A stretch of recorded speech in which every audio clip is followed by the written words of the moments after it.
Bienvenue à toi dans PIB, le podcast immobilier belge qui te donne les clés pour tout savoir sur l'investissement immobilier en Belgique. Je m'appelle Florent Collin et j'investis dans l'immobilier rentable depuis 2018. Mais je suis surtout aussi le cofondateur du club, la première communauté d'experts et d'investisseurs immobiliers sur le marché wallon. Mon objectif avec ce podcast est de te donner les pépites, mais aussi les retours du terrain, la réalité et des histoires pour t'aider dans ton aventure immobilière et pour que toi aussi tu atteignes la liberté financière. On est parti, let's go! Bonjour à toi, ici Florent Collin, cofondateur du club et investisseur dans la location courte durée en Wallonie. On est parti pour l'épisode sur les travaux. Alors, j'en fais pas beaucoup des épisodes sur les travaux parce que c'est pas ma grande spécialité, c'est plutôt celle de Maëri qui lui a déjà réalisé pour plus de, il me semble, 500 ou 600 000 euros de budget travaux. Mais comme tout investisseur immobilier, je dois en faire et donc je voulais te faire un petit épisode là-dessus parce que je suis en plein dedans.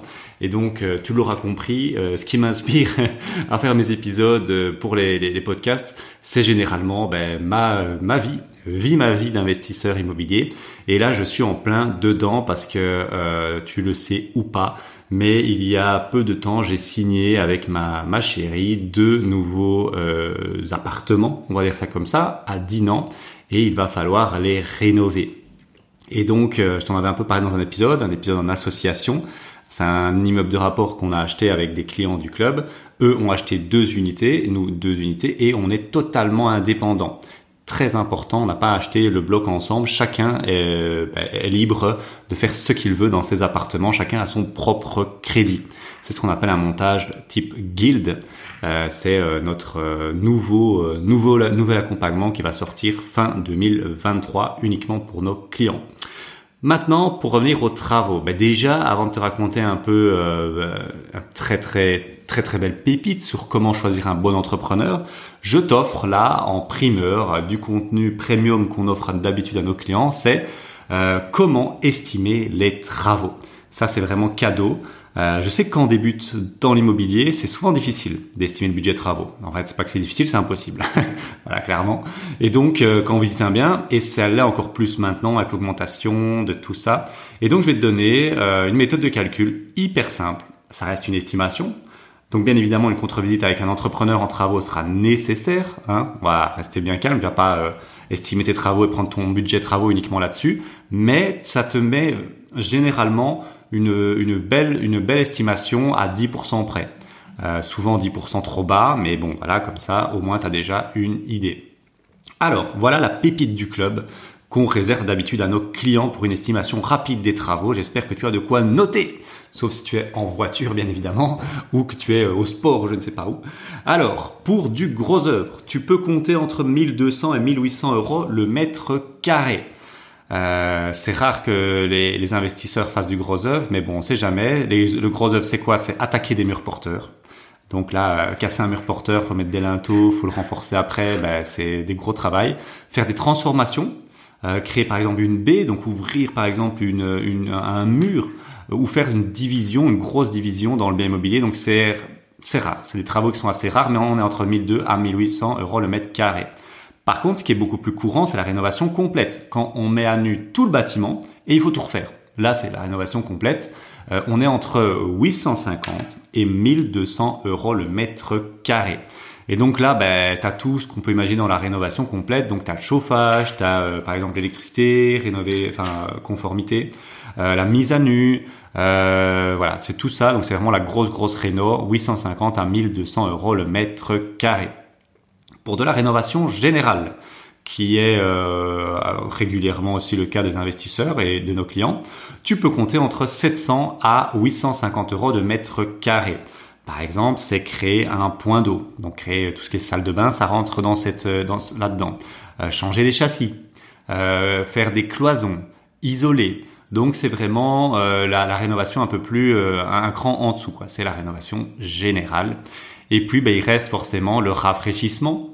S'il ne faut pas faire tout ça, donc là c'est vraiment, changer de parquet, repeindre, des choses pareilles. Là on est entre 450 à 600 euros du mètre carré. Et ce qui est très important à comprendre, c'est que si tu fais par exemple de la rénovation complète, ça englobe la rénovation générale et rafraîchissement. Donc tu dois pas faire cumuler rénovation les mètres carrés de rénovation complète et générale et rafraîchissement. Non, la rénovation complète, c'est logique, englobe la rénovation générale et le rafraîchissement. Même chose, la rénovation générale englobe de facto le rafraîchissement. Si tu commences à refaire des cloisons, à changer les châssis et les points d'eau, effectivement, tu vas aussi devoir replafonner, repeindre, changer le parquet, tout ça, le carrelage et tout ça. Donc voilà, ça c'est vraiment cadeau. C'est offert par la maison. J'espère que tu kiffes parce que c'est vraiment une pépite qu'on te trouveras nulle part ailleurs. Et donc voilà, ça c'était pour bien démarrer le petit épisode de podcast. Alors, bien encore une fois, je fais le petit disclaimer, ça, une contre-visite avec un entrepreneur sera nécessaire.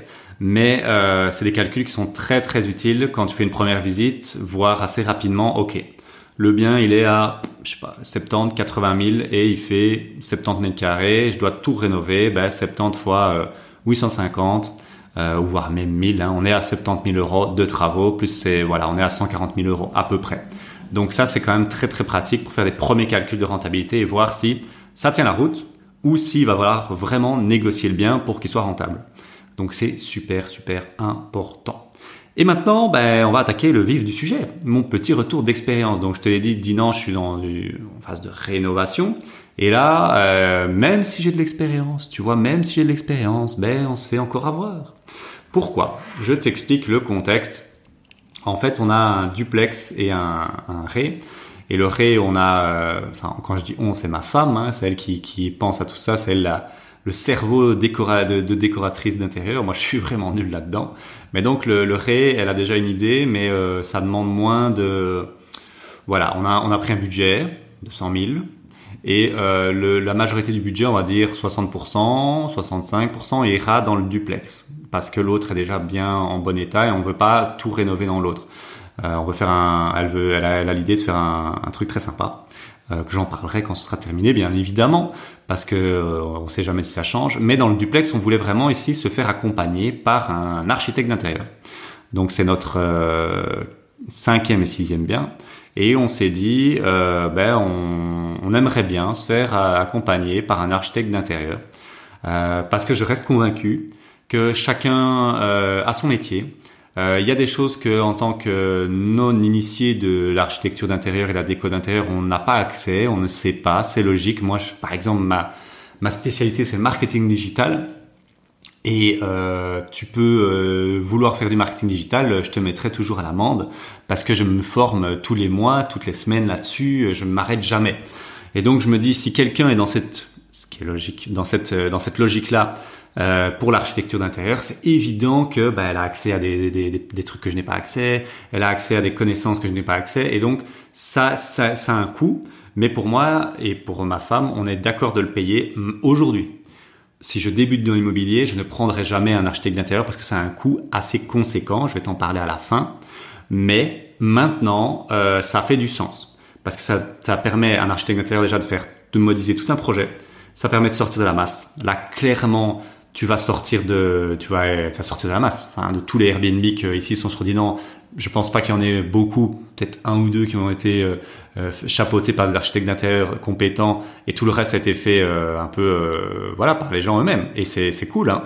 Mais bien évidemment, un architecte d'intérieur va être 100 fois plus waouh, parce que il vit pour ça et il a été formé pour ça. Et donc voilà pourquoi la réflexion de l'architecte d'intérieur. Et donc je te situe, nous on signe en juillet, je fais les démarches. J'avais fait bien les choses, comme on explique à nos clients, toujours prendre de l'avance. J'avais commencé à faire les démarches pour un architecte d'intérieur qu'on avait en vue en avril. Et là, grosse désillusion. Elle nous a fait poireauter pendant 2 mois presque avant de remettre son devis, qui était en fait un devis générique. Donc franchement, pour 2 mois d'attente pour ça, ça fait mal au cul. Et donc on s'est retrouvé avec un devis de plus de 10 000 euros pour des plans 2D, 3D et des maîtrés, et de 10 000 euros pour le suivi chantier. Alors si tu connais pas les prix d'un architecte d'intérieur, je te le dis, c'est trop élevé, hein. Voilà, parce que là j'en ai trouvé un deuxième et je t'en parlerai, et des vrais prix d'architecte d'intérieur. Mais là je te le dis, là on n'est même pas dans le luxe, on est dans l'ultra luxe. Et pour 2 mois pour avoir un devis générique, pour voir des prix aussi élevés, c'était la grosse déception parce que on a perdu 2 mois. On a perdu 2 mois. Et donc voilà, quand on a commencé à signer en juillet, là on a commencé à recevoir le devis, on s'est dit putain c'est abusé quoi. Déjà il est générique, elle nous dit voilà pour réaménager du duplex, votre budget travaux 60 65, on oublie, c'est trop peu. Mais elle nous dit pas combien. Donc mauvaise expérience, très mauvaise expérience, on va pas tourner autour du pot. Et puis après, on a commencé à réfléchir. Ma femme a commencé à voir un peu avec un ami qui avait un peu d'expérience il avait rénové un manoir magnifique. Et donc on lui a demandé des conseils. Et donc là, on a commencé à réfléchir un peu au projet du duplex en solo. Et on a commencé à faire venir des entrepreneurs en travaux. Et donc là, je vais te donner des pépites. J'espère que t'es prêt encore, hein. Là, vraiment, c'est un épisode de travaux très complet. Hein. Et donc, on fait venir 3 entrepreneurs. Un qui m'est recommandé par une agence IMO, celle avec qui j'ai acheté, avec qui je m'entends super bien. Un qui, là où j'ai des bureaux, là, il y a une personne qui a rénové tous les bureaux, et donc je fais appel à celui-là aussi, parce que les bureaux sont bien rénovés. Et puis un que on me recommande, une connaissance me recommande. Et donc, comment ça se passe ? Et là, c'est très intéressant. Je vais te dire. Les 2 premiers, donc celui du bureau, celui de l'agence immobilière, je les vois. C'est les 2 premiers que je vois. Et donc, ils viennent prendre ils viennent faire le devis. On leur explique le projet. Ils écoutent, ils disent OK, je vois. Mais il y en a un des 2 qui est très inquiété par la démolition. C'est vrai que c'est très difficile. On veut péter des murs. On voulait, parce qu'on a changé maintenant des plans, mais on voulait péter des murs qui étaient pas des cloisons, des murs assez épais. Et pour pour évacuer tout ça, c'était très compliqué parce qu'on est en hypercentre de Dinan, c'est très très complexe. Et donc ça, ils nous ont attiré l'attention là-dessus. Et donc ils écoutent, ils font le devis, on leur explique le projet ambitieux pour un petit duplex comme ça, parce que vraiment c'était un gros chantier. Il y avait 100 mètres carrés, mais on voulait ouvrir des trucs, mettre un nouvel escalier, tout ça, c'est vraiment un beau projet qu'on avait en tête, qui avait été imaginé. Et donc voilà, ils passent, OK, ils nous écoutent, et puis les troisièmes, ils me contactent un peu plus tard, puis OK, ils passent. Déjà, fait intéressant. Les 2 premiers, il faut compter, on va dire, entre 10 à 15 jours avant qu'ils aient un créneau pour faire le devis. Ce qui est normal. Les troisièmes, le jour après qu'ils me sonnent, ils sont déjà là. Déjà ça, je peux te donner une pépite, c'est souvent pas bon signe quand un entrepreneur en travaux est trop rapide. C'est bizarre. C'est bizarre parce que souvent un entrepreneur en travaux qui marche bien est débordé. Et c'est malheureux, mais c'est un signe de bonne qualité. C'est parce que il a du travail à plus savoir quand en faire. Donc forcément, un bon entrepreneur, il faut le booker très tôt. C'est pour ça que mon architecte d'intérieur, j'avais fait les démarches déjà 3 mois avant la signature des actes. Ce que je te conseille de faire avec tes entrepreneurs en travaux. Et donc, qu'est-ce qui se passe ? Le troisième vient, je remets la batterie de mon ordinateur. C'est pour ça que tu entends un peu de bruit, parce que sinon il va se couper et ce serait dommage, parce que là, je n'ai pas encore fini ce que j'avais à dire. Et donc, le troisième vient, très très dynamique, on peut tout faire. Déjà, les 2 premiers étaient très OK, j'écoute. On va voir si on peut faire ça, on va réfléchir pour déblayer les déchets. Le troisième, c'était oui, on peut tout faire, let's go, tac, on y va. Déjà, ça aussi, c'est bizarre. Voilà, un entrepreneur en travaux qui n'a pas de retenue, je sais pas, je trouve pas que ce soit fameux. Et puis vient les devis. Le premier, celui du bureau là qui a rénové le bureau, me remet son devis dans les 2 semaines, donc on va dire relativement rapidement. Même si pour moi c'est un peu lent. Celui de l'agence IMO, j'attends toujours, ça va faire 1 mois. À chaque semaine je le relance, il me dit oui, je fais ça ce week-end. Donc là, à un moment, même s'il est compétent, je pense que il est débordé ou alors il veut pas le chantier. Donc next. Donc voilà.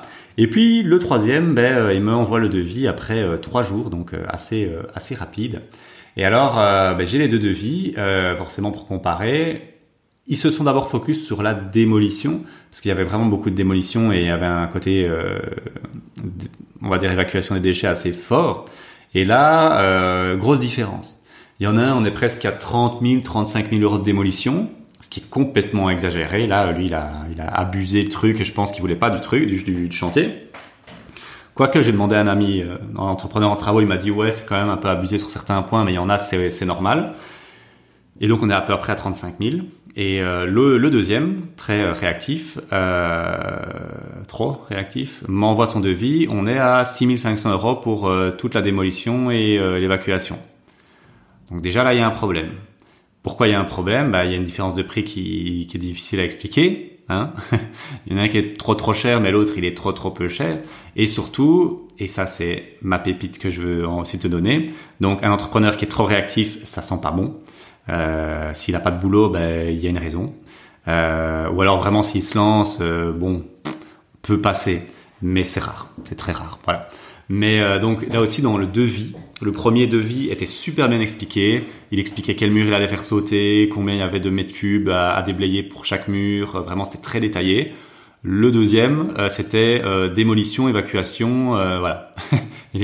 il détaillait rien. Donc, pépite. Si tu reçois un devis qui n'est pas du tout détaillé, c'est non. C'est KO technique. Ça veut dire que je suis désolé, mais le devis sera à l'image de son travail. Il sera pas du tout méticuleux. Et donc voilà, ça c'était aussi une pépite que je voulais te partager. Et puis une autre pépite que ça qui est moins connue, hein. Enfin même je pense que là toutes celles que je te donne tu les connaissais peut-être pas, mais là je t'en donne une qui est vraiment assez peu connue. C'est aller voir un peu les statuts et les bilans de la société. Donc ça c'est assez facile à faire. Si tu as le devis, normalement il y a son numéro de TVA.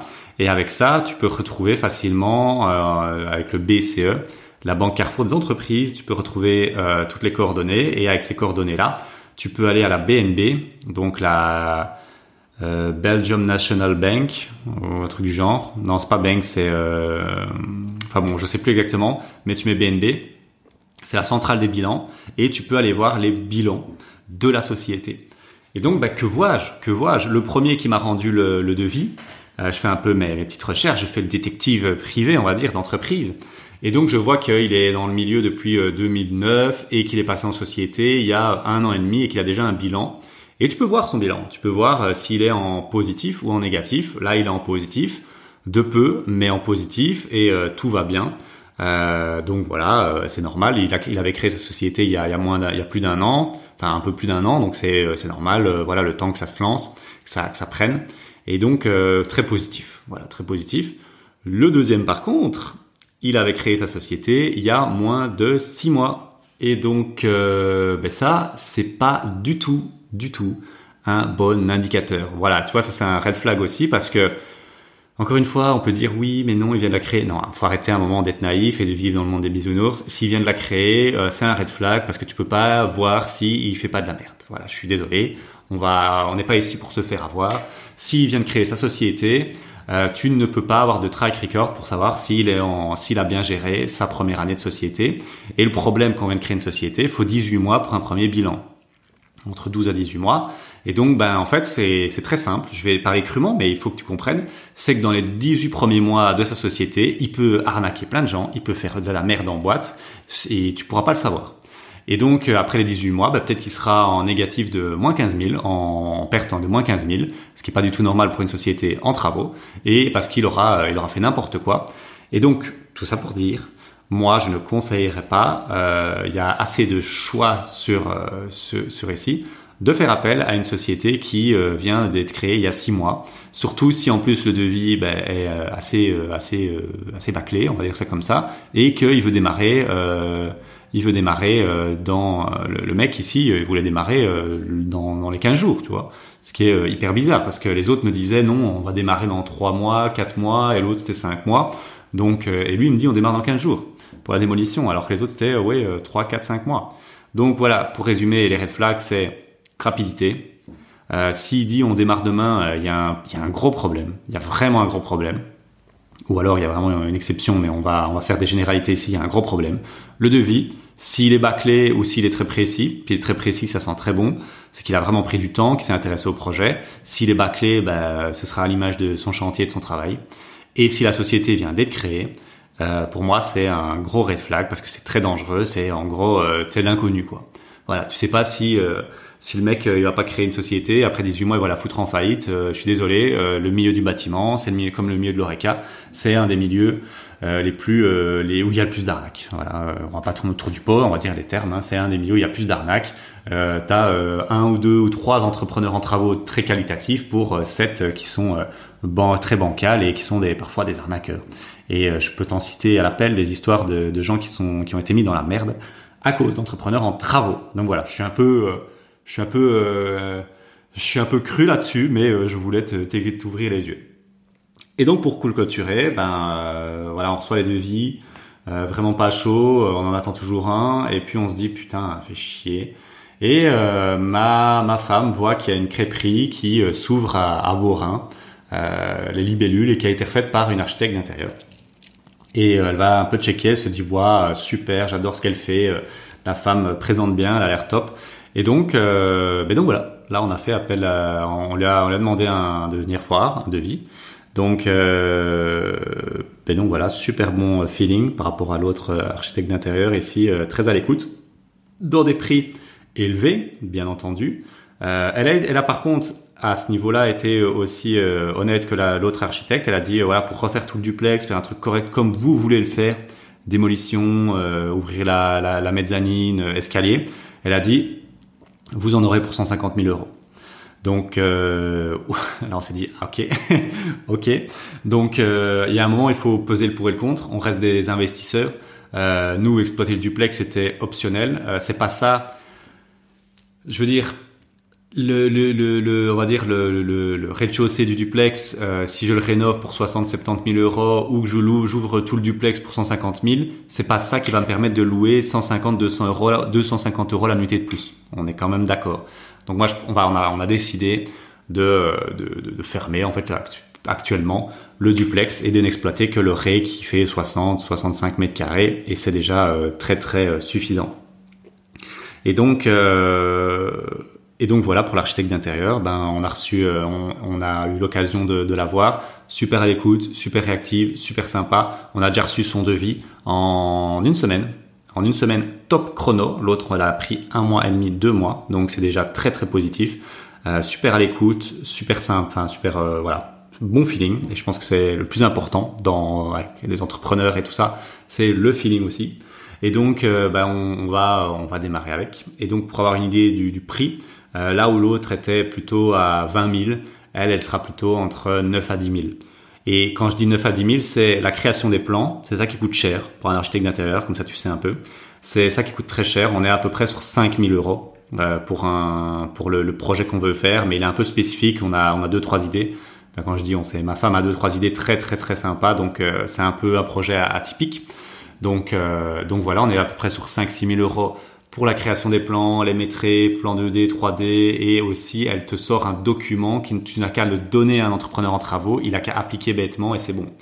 Donc voilà, mais nous on veut aller un cran plus loin, c'est pour ça qu'on veut prendre un architecte d'intérieur, c'est qu'elle fasse aussi le suivi avec ses équipes de travaux. Donc c'est-à-dire qu'en général un bon architecte d'intérieur travaille avec ses corps de métier, et elle est de Rochefort, forcément elle a ses corps de métier dans la région, et donc c'est génial. Et donc nous on veut qu'elle fasse les plans et qu'on le fasse bien sûr avec elle, mais que c'est quand même elle qui fait les plans, et puis qu'elle fasse tout un mémorandum pour ses hommes de métier et qu'elle fasse le suivi. C'est-à-dire que on est arrivé à un moment où on gagne quand même un peu de cash flow et on est d'accord de payer des gens pour pouvoir utiliser notre temps autrement. Ma femme, c'est son business d'art. Moi, c'est développer le club. Et je sais que développer le club, ça, déjà, c'est plus kiffant. En fait, pour être très, très sincère, c'est plus kiffant. Je m'éclate à pouvoir partager dans les podcasts et tout ça. Même chose pour ma femme que faire le suivi chantier avec des gens en plus que je ne connais même pas. Et donc, en gros, t'es à peu près à 5-6 000 pour la création des plans. C'est ça qui coûte très cher. Et c'est la tape. J'ai pris plusieurs architectes d'intérieur, j'ai demandé plusieurs devis avant déjà, et la majorité était entre 4 à 6 000. Donc voilà, pour à peu près on est sur 160-70 mètres carrés, comme ça tu sais. Donc c'est un coût, bien évidemment, mais tu vas avoir c'est un coût, voilà, mais tu peux le mettre dans ton budget travaux, Et je t'assure que quand tu passes par un architecte, tu vas sortir de la masse, mais un truc de fou furieux. Et je pense que de nos jours, il faut sortir de la masse. Il faut sortir de la masse. Il y a de plus en plus de concurrence grâce à des gens comme moi et mon associé. Et c'est très bien parce que notre mission, c'est d'aider 10 000 personnes à atteindre la liberté financière avec l'immobilier en Belgique. Et donc, c'est très bien. Mais donc, il faut sortir de la masse. Il faut sortir du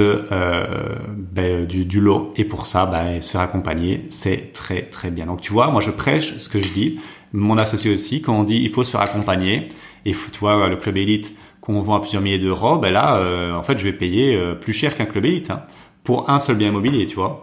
Donc, mais je sais que le retour sur investissement sera présent. Et donc, tu vois, on est à peu près à ce budget-là. Et pour le suivi travaux, on est à peu près à la moitié du temps de travail, et donc ce que l'autre architecte n'avait pas du tout fait. Et donc ça, c'est tout à fait réaliste. On est sur à peu près 2005, 3000 euros de suivi chantier qu'elle gère, en fait, qu'elle applique de A à Z avec tous les hommes de métier, tout le chantier. Et ça, c'est quand même un plaisir. Et par exemple, tu vois, on est sur un deuxième bien immobilier. On lui a demandé aussi un devis. Et là, par exemple, tu vois, il est plus petit. Il fait 50 mètres carrés. Il y a moins de complexité.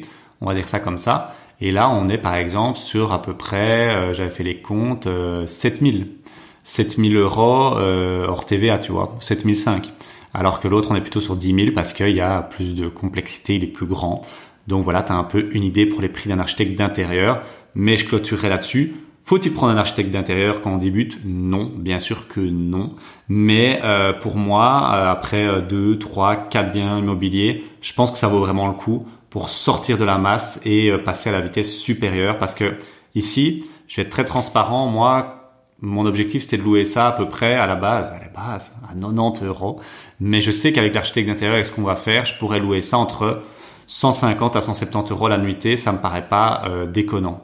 On sera en tout cas entre 120 à parfois 200 euros la nuitée. Ça dépendra des week-ends un peu chauds. Mais sur le long terme, si on prend un timeline de 25 ans, ce gain-là, je vais le récupérer en un an, quoi. Tu vois la différence de prix. Donc ça, c'est très très très important aussi à prendre en compte. Et en plus, tu peux mettre ça dans un crédit, et entre 5 à 7 000 euros dans un crédit en 25 ans, ça représente peut-être 25 euros par mois, même pas. Je les mets tous les jours, quoi. Je les mets tous les jours. Voilà, merci de m'avoir écouté. J'espère que ce podcast était un peu long sur les travaux, mais j'en fais pas souvent, donc j'avais des choses à dire. Et donc j'espère que t'as tout noté, les pépites du début et celles de maintenant, et que ça pourra t'aider dans tes futurs travaux. Voilà, merci de m'avoir écouté et à très bientôt. Ciao, ciao. Si tu veux te lancer dans l'immobilier en Belgique, j'ai une bonne nouvelle pour toi. Je t'invite à rejoindre gratuitement le Club Initiation en cliquant sur le lien dans la description. En 4 points, le Club Initiation, c'est une communauté d'investisseurs, des centaines d'investisseurs dont moi et mon associé échangent et partagent sur l'immobilier chaque semaine. Un accès à 4 sessions questions-réponses en direct avec moi et Maïri chaque mois. Un accès à des formations immobilières à forte valeur ajoutée, impossible à trouver ailleurs. Et pour finir, un accès en avant-première à nos événements en présentiel qui se remplissent parfois en 48 heures top chrono et avec de belles réductions. Clique maintenant sur le lien dans la description et on se voit dans le Club Initiation. Ciao, ciao!